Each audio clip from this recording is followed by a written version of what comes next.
Oi, gente. Vai uma uva aí?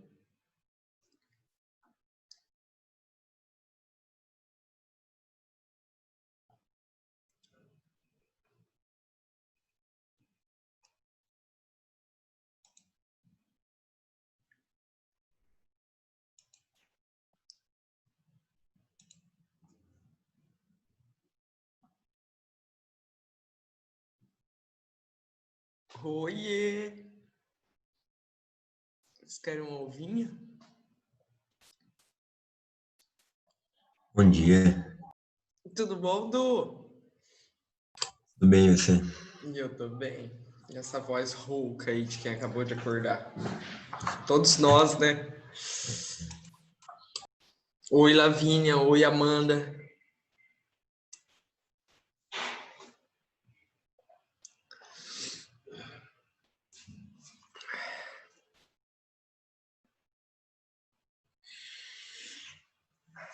Vocês descansaram nas férias, pessoal?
Eu não sei porque na hora de marcar a reunião eu coloquei essa sala de espera aqui, ó. Nada a ver, né?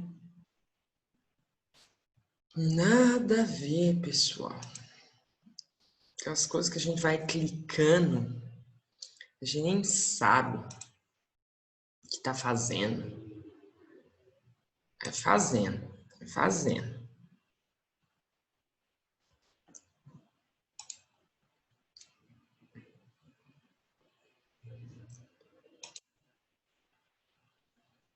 Arô, meu povo! Vocês estão bem, meu povo? Vocês estavam com saudade de acordar cedo, sentar na frente do computador e vir assistir uma aulinha? Tá, fala pra mim. Tava, né? Certeza que essas foram as férias mais chatas que vocês tiveram. Foi não?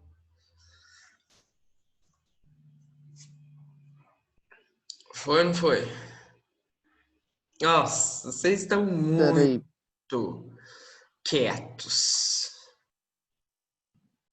Quem vê pensa que é toda essa fofura. Se a gente tivesse lá na sala, que tumulto, tumulto. Eu já ia ter falado umas 3 vezes. Amanda, Amanda, senta. Du, vamos. Certeza. sei lá. Carlão, vai sentar. O que vocês tomaram de café? Eu preciso terminar de admitir aqui as pessoas entrando, ó. Paulinha, ó, Paulinha colocou foto nas férias. Luigão, chegando. Tô chegando, enfim. O que é isso, hein? Oh! Até Vanderlei estará aqui hoje.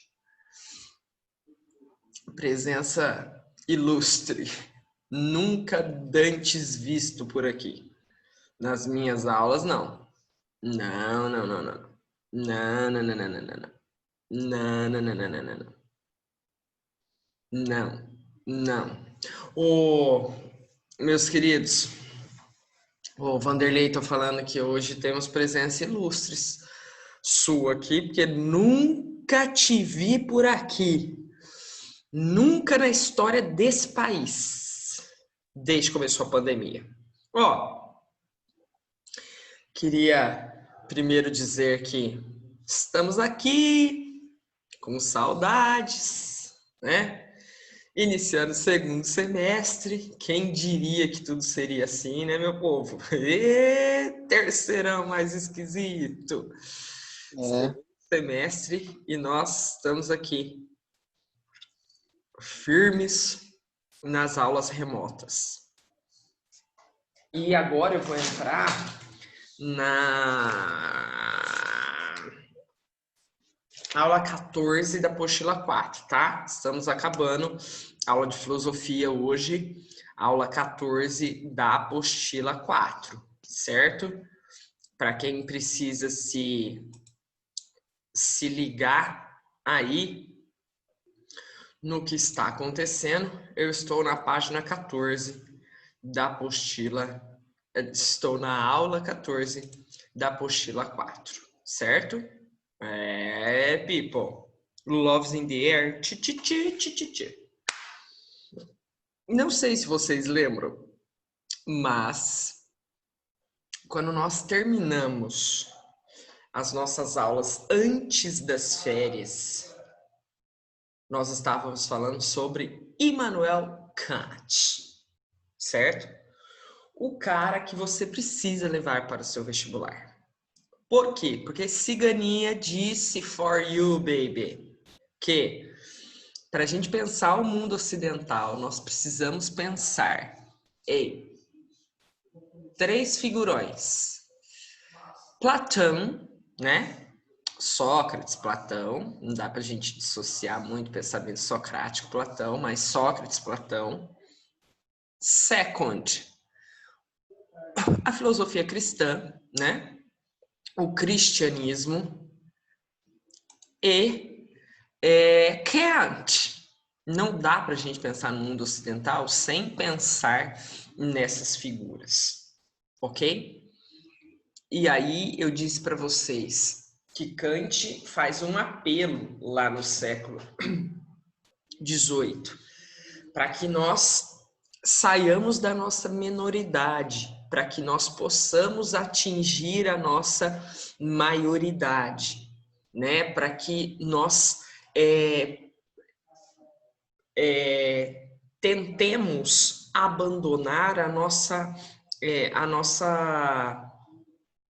preguiça, o nosso comodismo de não refletirmos, de não pensarmos, de atribuirmos a outros essa função e simplesmente reproduzirmos comportamentos, pensamentos, verdades a partir de uma tradição, né?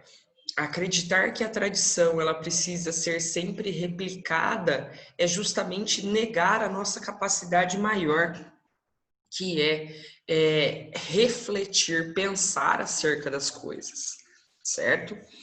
E aí, Kant lá, ele fala sobre a crítica da razão prática, a crítica da razão, a crítica dos costumes, tentando justamente em dar um direcionamento para aquilo que seria o foco da filosofia, né? Então, todas aquelas coisas que são as coisas metafísicas, elas não são passíveis de estudo, elas não são passíveis de comprovação. E aí, portanto, a filosofia precisa ficar aquilo que pode ser comprovado, que pode ser evidenciado, certo? Então, Kant, ele marca esse entendimento, né, sobre a verdade e a razão no mundo ocidental, e é o arcabouço do pensamento que nós temos aqui nessa porção do planeta, nessa porção ocidental até os dias de hoje. E agora a gente entra em Hegel, certo? Quando nós falamos de Hegel, nós estamos falando de um grande crítico a Kant, né? Hegel, ele nasce no final do século XVIII e vai passar justamente para o século XIX. Então ele vive essa transição, essas mudanças do XVIII para o XIX, e ele é uma figura um tanto quanto interessante, porque ele é crítico e ele diverge de figuras que são filosoficamente muito estudadas, muito importantes aqui no mundo ocidental, como é o caso do Kant, como é o caso de Marx, né? Então Hegel, ele sempre aparece em segundo plano, porque em primeiro plano está Kant, em primeiro plano está Marx, mas nós precisamos olhar com cuidado para o pensamento hegeliano, porque é um pensamento que ele não é menos importante do que essas duas figuras, por exemplo, que eu acabei de citar, né? Ele não deve ser colocado em segundo plano. O valor do seu pensamento filosófico não é menor que nenhum desses, mas sempre a gente acaba vendendo essa concepção, né? Primeiro porque Hegel vai criticar Kant, porque Kant havia se distanciado muito daquilo que ele entende, Hegel, tá? Que ele entende como objeto da filosofia, que é o ser. E para Hegel, Kant também quer criticar a razão pela própria razão, o que, do ponto de vista dele, seria impossível, né? Então, Hegel, ele introduz um olhar, uma reflexão diferente na filosofia. Ele traz a filosofia para a questão do ser, né? Olhando para a questão do ser, saindo um pouco dessa temática da modernidade, que é essa busca por uma verdade absoluta, né? Essa busca por um conhecimento não que ele não busque esse conhecimento verdadeiro, mas o foco da filosofia moderna tem sido muito essa questão da verdade, né? E Hegel quer trazer de novo a filosofia olhando para o ser. E aí ele vai escrever, geralmente nos vestibulares eles tratam justamente dessa obra, a fenomenologia do espírito, né? Hegel, que vive na região da Prússia, que vocês estudaram lá, né? Que foi a grande responsável pela unificação da Alemanha. Então, ele faz parte de uma corrente filosófica alemã que nós chamamos de idealismo alemão, certo? E Hegel, ele, ao trazer essa filosofia para o foco no ser, ele vai entender o homem como um ser histórico. E isso dá uma perspectiva diferente, tanto para a filosofia dele, quanto para os filósofos posteriores. Ele vai influenciar muito os filósofos posteriores nesse quesito. E o que quer dizer, né? Quando ele afirma que o homem é um ser histórico, o que isso quer dizer? Isso quer dizer que o conhecimento ele é mutável. O próprio homem é mutável, né? As verdades são mutáveis. As concepções culturais são mutáveis. Significa dizer que, para a gente falar sobre verdade, que tanto a filosofia moderna tem falado, né? Para a gente pensar em determinadas, até mesmo teorias que são consolidadas, nós precisamos encaixar tudo isso no tempo histórico. Porque através das transformações vivenciadas pela humanidade, através da história, todas essas concepções são concepções que mudam, são concepções que sofrem alterações. Então, aquilo que está lá, né, no pensamento de Platão, no pensamento de Aristóteles, no pensamento dos filósofos medievais ou dos filósofos helenísticos, eles são resultados de uma circunstância histórica que é a somatória das características sociais, políticas, econômicas, né, científicas do seu próprio momento. Para Hegel, a racionalidade é crescente. Significa dizer que, não num olhar evolutivo, de que aqueles que vivem, por exemplo, ali no século XVIII são melhores, são superiores a quem vivia no século XIII, por exemplo. Mas o próprio caminhar da história permite justamente com que nós possamos olhar para trás, né, e aprender com aquilo que ocorreu, tirar lições daquilo e pensar a partir de uma experiência que ela já aconteceu. Então, para ele, a perspectiva racional é uma perspectiva crescente. E que nós, por sermos seres históricos, nós estamos dentro de uma relação de mutabilidade. Nós estamos dentro de um universo que ele é dinâmico em todos os seus aspectos. Hegel resgata aqui essa concepção do devir, mas um devir que ele analisa mediante as mudanças históricas, né?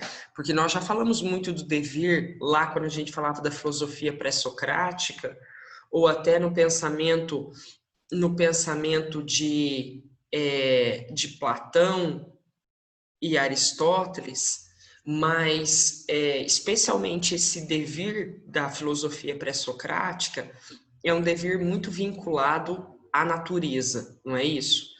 É um devir que está ligado às composições físicas, às composições químicas. Aqui não, né? Hegel está falando justamente sobre essa mutabilidade que a própria perspectiva histórica acaba impondo. Peraí, deixa eu só... Ô, galera, eu tô vendo aqui, o Thiagão acabou de entrar e colocou um nome lá no chat. Depois vocês colocam lá, por favor, um nome no chat. Então, dentro desse mundo dinâmico, né? Que o mundo é dinâmico, isso é uma afirmação, Hegel vai criar a dialética hegeliana. A dialética hegeliana é um dos assuntos mais cobrados nas provas, certo? Todos os vestibulares aí, quando tratam de Hegel, tratam da dialética hegeliana. Ele vai, através desse conceito, que não é dele, né? A dialética significa contradição. Esse termo dialética existe desde a filosofia platônica. Está lá em Platão, está lá em Aristóteles. Então, não é criação de Hegel, certo? Estamos falando aqui só de uma interpretação hegeliana a respeito da dialética. Como o mundo é esse esquema dinâmico, né? Tudo está em transformação, tudo está dentro da concepção do devir. Ele vai dizer, então, o que o mundo é?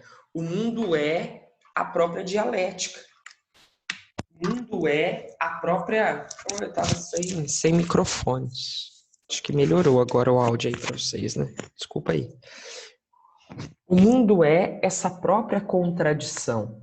As coisas se constroem a partir da dialética. E o que seria a dialética hegeliana, tá? Existe uma tese, nós criamos uma tese, as teses se consolidam mediante as circunstâncias históricas. Toda e qualquer tese comprovada, debatida, né, construída, ela terá a sua oponente, o seu antônimo, a sua antitese, a sua antítese. A existência da tese e da antítese não significa dizer que uma vai se sobrepor à outra para eliminar qualquer uma das duas. Da tese e da antítese haverá uma confluência para o surgimento de uma síntese. Essa é a dinâmica da realidade. O mundo é essa dialética hegeliana. Existe tese, antitese e síntese. A partir do momento em que a síntese ela é criada a partir dessa confluência da tese e da antítese, então essa síntese se torna uma nova tese, que terá necessariamente, né, a sua oposição, a sua contradição, que no choque dará origem a um novo. Esse novo é uma síntese, que se torna uma tese novamente. Assim se constrói, assim deve ser entendido o mundo, a partir dessa dialética hegeliana, certo? E como que nós, seres que vivemos nesse mundo... Deixa eu abrir o chat aqui para ver se tem alguma pergunta. Tem alguma pergunta, galera? Não, só os nomezinhos aqui, só ciganinha. Não, Sena. Ô, gente, e como que nós, né, seres desse mundo, vamos compreendendo essa dialética, vamos entendendo esse mundo, vamos conhecendo esse mundo, através da formação da consciência, que Hegel nem chama de consciência, Hegel chama de espírito. O espírito que ele fala é justamente a consciência, tá? Não é justamente espíritos desencarnados ou qualquer coisa do gênero. O espírito, na obra de Hegel, corresponde através da consciência. Nós vamos adquirindo consciência, nos permitindo e nos tornando capazes de entender essa dialética que é o próprio mundo através das nossas experiências. E essas experiências, para Hegel, são primeiramente sensoriais. Nós utilizamos os nossos sensores, justamente, os nossos órgãos sensitivos, para experimentarmos o mundo.